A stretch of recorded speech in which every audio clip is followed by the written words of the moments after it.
Hey, this is Kurt the Boat Doctor. Need to get my hair cut. Anyway, yeah, I mean, come to think about me and Ruben got together on this boat back in 2006-7. He sold it recently, but this was the boat he built for himself. Because whoever set that up did a pretty good job, actually. I just did some fine tuning on it. Did a bottom fill. You don't need to see what's underneath there anyway, so I just went to a bottom fill on that and set your gains and your ranges and stuff. So that's all set. You got that, what do you call that thing? You got your side view, down view, a traditional A-scope, and then real view is what they call that. So that's pretty good. If you put your line down, I can actually see that. So we're running on the autopilot now. So right now I can just, now this won't read into this. So just so you know, and as well as if you go into home here and you go into over here, dashboard. Okay. Then you hit the menu button again and you hit to engine functions, fuel. It isn't going to read any of that, because you need the CL5 gauge to do that. This command link won't do it. Dashboard. Oh, here it is, Yamaha. Boom. See this here? You don't have that option on that round command link. You need to get this rectangular like this one, the small 5-inch. And I think they put the CL7. But you need that, and then name it. Then you can get that some of this up there. It's reading it as far as the gateway, but you can't get all the functions. It's just a heads up. You do get good AIS. I will give that to raymarine because you can tell if they're coming, if another one's coming at you, it gives you a path, which is kind of nice. Then we'll just hit the chart plotter right here, and I'll show the customers coming down tomorrow this radar overlay, tides. You got, this is a dual range radar, so I'm going to go over another 10 to get away from the shore here, and we are on the kicker motor. Now, like I said, I would have moved that back and then down the road figure out how you can make because you don't need that clean in there, bring it down maybe like that, and then make a box out of it where you can get into it with a hatch, and like I say, have that moved back, and maybe you could down the road move that one back a hair, or just leave it, because at least I could put my soda right here. And then I showed you that there, and then I'll grab the remote. I calibrated that for you too. You can see it's on heading hold right now, so I can stand by it right here. I can go 10 over, 1 over, speed up and down. Hear that? And I can speed it up. And a huge fish rods. I mean, huge. Look at that baby. You could get a big keel bag, a custom built one, and put in there.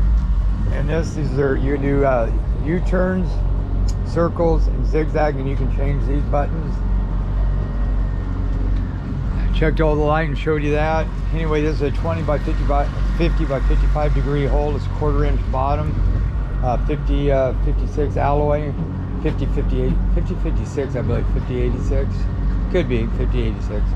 But anyway, very nice boat. So this was Ruben's boat. That makes sense, because I've seen that Suzuki water separator, and he sold Suzuki's, so that makes sense. And this here, I don't know if I said this was a 24, I think this is a 25 foot, I think. I mean, there's a ton of room back here, and still have 6 people on the inside. And he's got lifting eyes on it, and then he integrated them in back by the tie downs, which is kind of nice. Zolatone everywhere. Then you're going to get GPS speed. You're not going to get that, so you're not going to get a speed on that. You can always look up here. So now what we can do is we'll see what this one does. Oh, circle. There we go. See it right there. Then you're going to have to go into menu, and you can adjust the size of that circle. Adjust circle. We want to go time. We're going to 1 minute, and it'll make it turn faster. And now that kicker motor, see how it's moving right there? Now that kicker motor could be dropped there's a way to do it. You could chop the top of that kicker bracket off and then lower 2 inches minimum. It could even go as far as 5 inches, but I'm going to see how far it drops into the water. So we're making a circle here. So you can do anything from here or there, but it won't go up on the raymarine. You have to go garmin to garmin.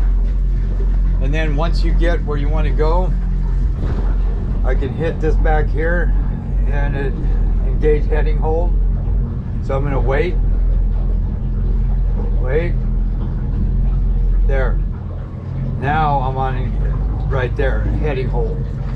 Now if I need to go over 10, I just hit that and just shut me over 10, or I could touch this down here. And I can do the speed right here too. There you go. So then to shut this off, just push this button. And that goes off. You can hear it revving up back and forth. Then we'll go home here and we'll go into this one. See what we get. That radar overlay, you got that one, go home again, go into this one. That gives me a radar, GPS radar overlay and the sonar. You can side split these if you like to. So now the radio, it's cooking up right along. You go like this, you stop it, you push in here and it says weather mode. You just go down here, push in on it.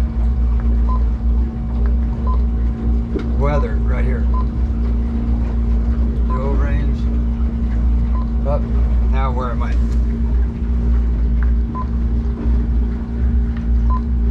That's squelch, volume, squelch.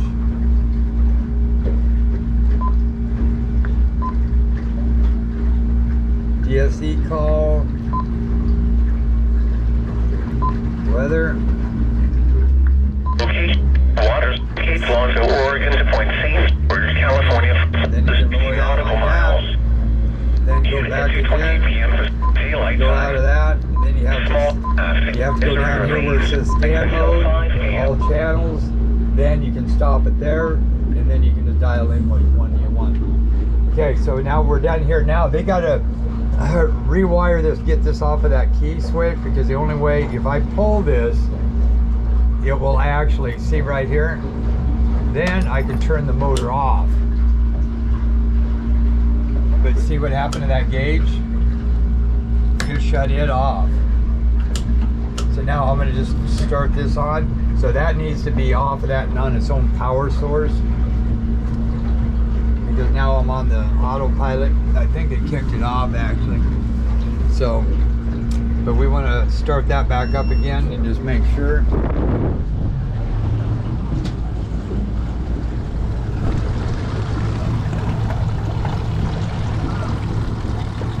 Yeah, okay. Then I was going to see something here. I'm going to kill this.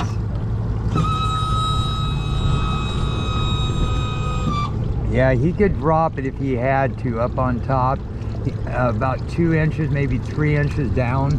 Just cut this and drop the motor because it is blowing out, so you don't have a lot of speed because of that reason.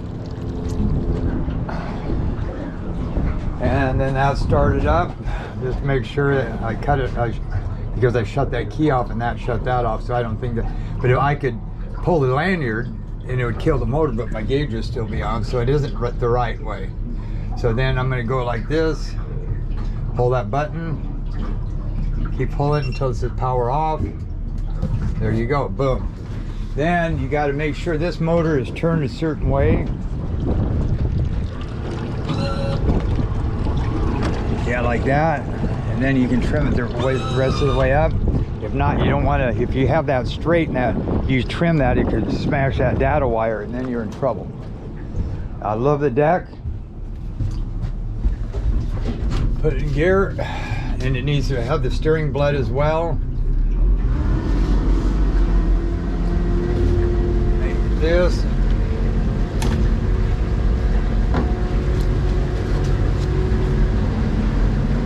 Put this here, put this here. Buoys in. Bring that back. Make sure it's trimmed down.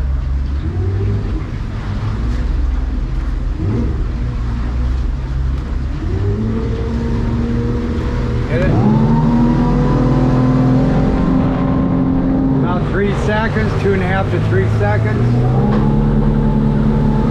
That's really good. Steer tight. You got, now trim it up, get that water spray back there.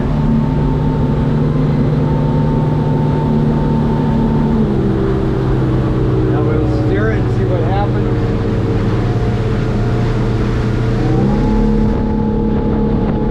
No blowing out of the water.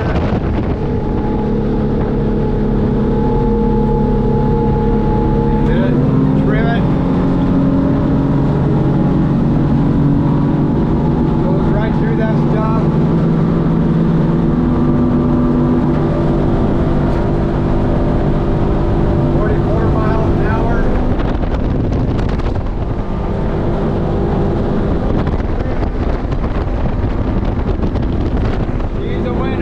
Chicken dinner. You gotta love these edges, man. They'll take the rough water. Alright, then they need to hook up the fuel gauge as well. This is the boat doctor.